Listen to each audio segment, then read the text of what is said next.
a double edition of Shadow Talk this week as we bring you the latest from our research. We've just released a report, Seize and Desist, that looks at the latest evolutions in the criminal marketplace 1 year after AlphaBay, all in this week's Shadow Talk.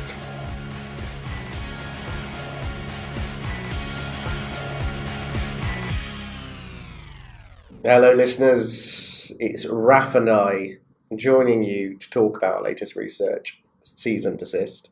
Raf, hello, how are you? Very good, Mike. Yeah. How are you? Excited for the research this week? Got InfoSec as well, so big week all round. Big week. Excited to be talking about this latest piece of research. I guess we started it for a couple of reasons. It's been almost 1 year since the Operation Bayonet was announced. So the kind of dual operation where they first of all seized the AlphaBay marketplace, and then they timed that and they sat on the second largest marketplace, which was Hansa, and then as soon as they shut down AlphaBay, they knew people would flock to the second largest Hansa, and then they were ready and they were able to capture people's logons and other information. So it was pretty good intelligence gain, and there was a lot of news of it at the time, and we weren't quite sure how it was going to develop.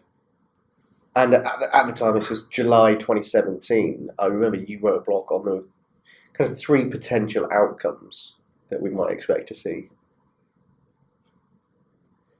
Yeah, I mean, this was immediately after the AlphaBay disappearance. At the time, it wasn't confirmed whether it was a law enforcement takedown, although there were those rumours flying about. Other people thought it might have been an exit scam. So what we did is we tried to see, all right, what are the possible futures for marketplaces if AlphaBay were to go down? And at the time, what we wrote was there are three possible scenarios. So the first one would be that an older established market would replace AlphaBay. So here we were thinking of markets such as Dream or TradeRoute or even Wall Street, which are the fairly major marketplaces that have been around for a while, but obviously weren't on the level of AlphaBay. And I guess that's how AlphaBay came about. It was what sort of an established one that when the others went down before, that managed to get in a prime position. Exactly, and the reason we thought that was a plausible scenario was exactly as you said, this is what happens before. Usually a gap is left and another established site will fill that vacuum and people will just flock over, which is essentially what happened initially when everyone moved over to Hansa. All the refugees from AlphaBay moved over to Hansa, but that turned out to be a law enforcement sting. And then the second scenario was that a new marketplace might emerge from AlphaBay's ashes. And the first impetus for this line of thinking was that we saw a lot of ex-AlphaBay members talking about creating AlphaBay 2.0. We saw a beta development of a site called GammaBay, which was meant to be basically a play on AlphaBay by members who are very fond of that site. And then we were also thinking, what if another outside party would come in and try and develop their own marketplace from scratch rather than one of the older established ones. But again, like with the last scenario, no marketplace has sort of been able to take on the position that AlphaBay used to hold.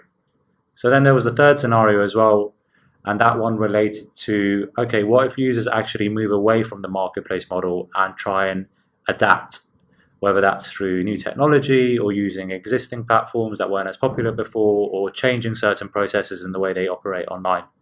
So those are the three scenarios that we set out to look at. And over the last year, we've been seeing how these different scenarios have played out and which one has come to the fore. Yeah, I guess if we start with the first one, the one that we would expect to have been the leader in terms of the established one was Dream Market. But that hasn't really panned out too well. Very few people are looking at that as a viable marketplace now. If you look at the stuff that's being sold there, it's very minimal. And people are, I think one person said it was like the body's alive, but nobody's actually there. It's a zombie market. Yeah, I think there's a couple of things going on there. One is there's been really poor communication from the administrators. And when people moved over to Hansa initially, again, Hansa was having site technical difficulties. People were having trouble contacting the administrators. So when you put all of that together, what we get is what's really come out of this research is this issue of trust. People are very suspicious. After what happened with Hansa and that honeypot operation where it was actually being run by law enforcement to lure people in, people are very skeptical of any site that the administrators are being quiet or the site keeps going down. So Dream Market has been a victim of that as well. People are just generally a lot more suspicious since Operation Bayonet. And I think that's one of the reasons the established marketplaces have been unable to really cement their position. Yeah. So with the older established ones, the first scenario not really panning out, I think continuing the idea of trust is quite interesting with the Olympus dark web marketplace, because that would be the second scenario where a new one emerges. And it looked pretty promising with this marketplace. It was advertised everywhere, gaining traction, was pretty good looking, snazzy UI, probably one of the better ones we've seen. Sort of even better than the real deal back in the day. And very pleasing on the eye, developed a pretty good reputation. And then they went and ruined it all, did they not? They did. So this is quite interesting. So the administrators, or at least the people running Olympus, they got into an online battle with Dread. Now, Dread is like a Reddit-style community where one of the leaders of the Dread forum basically goes out and finds vulnerabilities or little flaws in different marketplaces and sites. This is Hugbunter, right? We spoke about this briefly in a podcast. Exactly. This is the user called Hugbunter. And then what happened is Olympus decided to, quote-unquote, hack Hugbunter and Dread.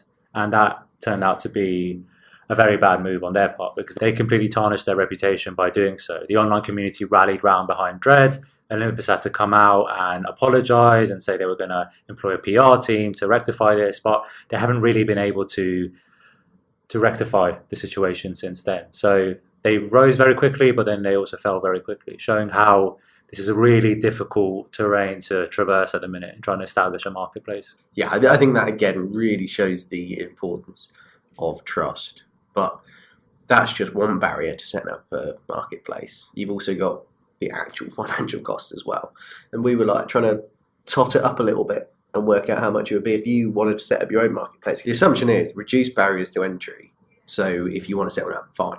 And if you don't make it, it doesn't really matter. But actually, there are some hidden financial costs to that, and some examples of that. Yeah, we were looking to see, all right, so what are if you wanted to develop a basic marketplace, what sort of things would you need? You'd need an onion domain. One of the main things you need is actually bulletproof hosting. You probably need capture services. You need general web development costs as well. And then once it's actually up and running and operational, you need people to actually administer the forum. You maybe need a customer services or support function. You need a bug bounty program, and trying to quantify that is quite difficult as well. Yeah, because both AlphaBay and Hansa had bug bounty programs in the end. Exactly. So you can get the picture. It does actually add up, and I think in the long term, it might be relatively easy to set one up at first, but to run one for a long period of time actually requires both time and financial resources. And what we've been seeing a lot is more and more forums out there are asking for donations, or they're coming up with creative account packages like pro lifetime membership, VIP membership, and they're saying basically, look, we're really desperate at the minute. It's difficult for us to maintain our site. So what may seem relatively easy to set up is actually harder and more expensive in practice. And then when you do add up those costs, what bulletproof hosting is about $250 a month. You've got advertising $100 a month. Got a registered onion domain, which isn't that much, but you need to capture to pay a customer support person, another $250. It all adds up. Yeah, and I think to add further context to it, so AlphaBay, for example, was taking around a 2% commission. Now, if you just took hosting and advertising costs, you would need to make over $200,000 in sales across your site just to cover all that initial financial resource you put into it. That's just a break even. And that's just the break even, yeah. So, yeah, maybe if you're a cybercriminal and you have a lot of money lying around, you could set it up. But you can see there are some barriers to entry. It's not just like anyone can just go out and create their own marketplace. And if they do, they're going to run into a lot of unforeseen problems. Yeah, and you mentioned about marketplaces providing additional packages that may generate some revenue, but that also has another motive behind it. That's also to making sure that people who've got access to certain levels within the forum and marketplace have done so because they've put some vested interest in doing so. They've gained a level of trust. Yeah, and this is something that anyone who's looked at forums and marketplaces before knows that this predates AlphaBay and Hansa. This isn't necessarily something new, but we're seeing it more and more on these on forums and any other marketplaces that we come across, they're trying to vet the number of people that are using a lot of these forums to make sure they're not law enforcement operatives. Also, I mean, a lot of people on these online communities are also quite egotistical. They care about their reputation. So for them, it's really nice to be known as the elite group who are part of the VIP of a particular forum. So there's all these different hierarchies at play. Yeah, exactly. And a couple of other techniques as well to get that level of trust. We're seeing people finding the balance between advertising your site and not leaving yourself open is a tricky one to navigate. But what we've seen some people doing with new marketplaces is quite an interesting one. Genesis Market, which is providing new ways of committing fraud online.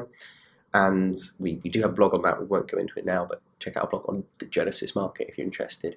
But that one, when people are advertising it, they advertise the name of the site, some screenshots, its functionality, but not actually the URL. So obscuring that does help somewhat towards maintaining some sort of exclusivity away from law enforcement and prying eyes. I think that's the general picture we're getting here. Actors and users of these forums and the administrators are using both new but also some older techniques. Just they're being a lot more cautious. There's a lot of suspicion and paranoia at the minute since Operation Bayonet. So people are trying lots of different methods not to overexpose any sort of illicit or malicious activity that they're conducting online. Yeah, and as you say, this has been something that the Russian-speaking cybercriminal community has been doing for a while, but the users of AlphaBay and Hansa, predominantly English-speaking in their makeup, they've now started turning towards in lieu of a feasible marketplace. It's a good point you made there about the distinction between English and Russian-speaking communities. One significant thing that came out of our research was we've come across a site called market.ms, and that's a marketplace that's been in development for quite a few years now, since 2015, and it's being developed and run by the administrators of Exploit.in, which is a very popular and quite prestigious hacking forum. Now, I like this example because it kind of shows the twin obstacles that we've been talking about. On the one hand, you've got trust. On the other side, you've got the hidden financial cost. So Exploit.in has been running for a while. It's got the prestige, it's got the reputation, and also you think it has a decent amount of financial resources available. But this site is still in beta mode. It's still in development. It has a limited amount of users, but it's got a very shiny UI. It looks very professional. The fact that it's taken it this long to get to where it is, it's not advertising widely. It's got a very limited user base at the minute. You need to be on the right channels to hear about it, or you need to be on Exploit.in where there's a few posts referencing it. This all shows that creating a new marketplace and establishing it and making it something that's going to last actually takes a lot of time. So Exploit.in seem to be in one of the best positions to do this, but even they are taking their time with it. Yeah, and also it's worth noting that on this market that you mentioned, it's very much focused on cybercrime, software and hacking tools. The one notable absence is drugs, which were obviously being sold quite widely across AlphaBay and Hansa, and that's arguably why law enforcement got involved, because of the fentanyl and the DEA wanting to have some sort of control over the spread of it. So their decision not to have drugs and specialise in hacking is maybe a business decision, but maybe it's also got an eye on, like, we don't want to poke the wrong people. Yeah, I think it's both those things. I mean, Exploit is, as a forum, has always been more specialised in terms of hacking and cybercrime. So yeah, it's a logical step for a marketplace related to Exploit to be the same, to be focused on digital goods and services. The second and very significant thing is by not offering drugs and arms and weapons on there as well, they're less likely to become priority number one for any law enforcement operation. Yeah. So there's potential that people are going to flock to this marketplace. We'll still see how it develops. Obviously, there are other potentials in terms of the platforms that are using that we've outlined in the paper. And the first one of those, which gets touted a lot, especially just after AlphaBay, and that was the blockchain DNS hosting. Even pretty much exactly at the same time, or a couple of weeks before AlphaBay was seized, Joker's Stash, which is a pretty big carding forum, moved over to host on a .bizarre domain. So in order to make themselves a little bit more secure, so it's not a centralized hosting authority of that particular site, and it's distributed a bit more. So that was seen as quite a significant move. There was also another marketplace that never really took off from AlphaDor, which was based on the Ethereum blockchain. There's a couple of others as well.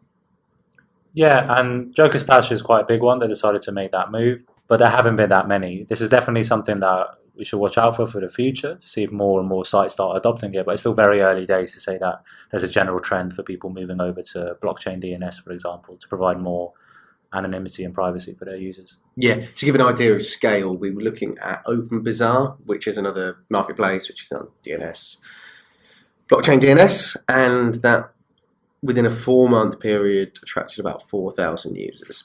So it's steady, but it's not great.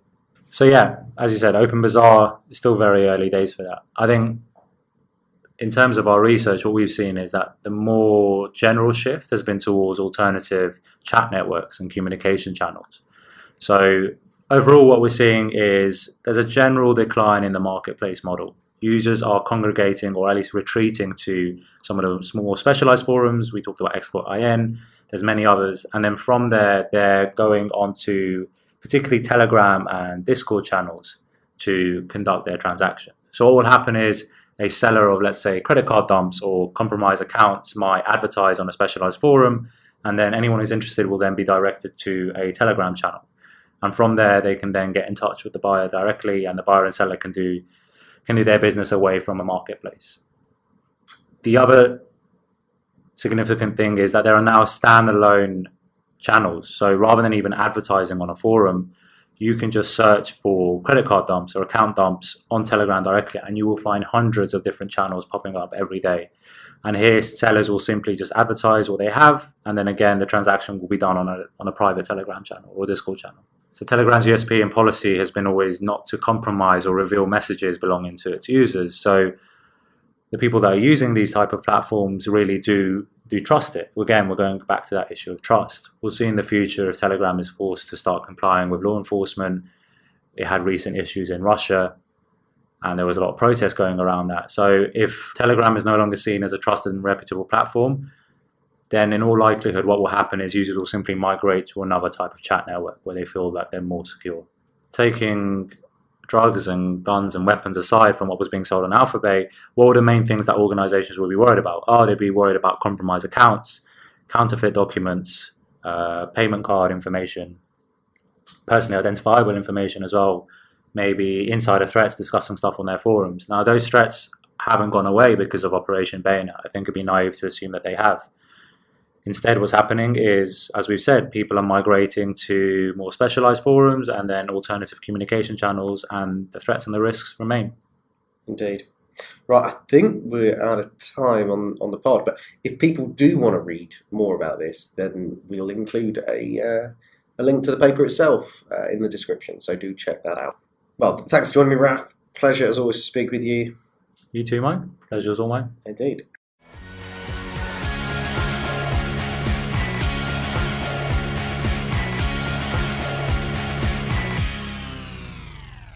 Thanks for listening to this bumper edition of Shadow Talk. To download the paper, please visit the link provided in the description or find it at resources.digitalshadows.com.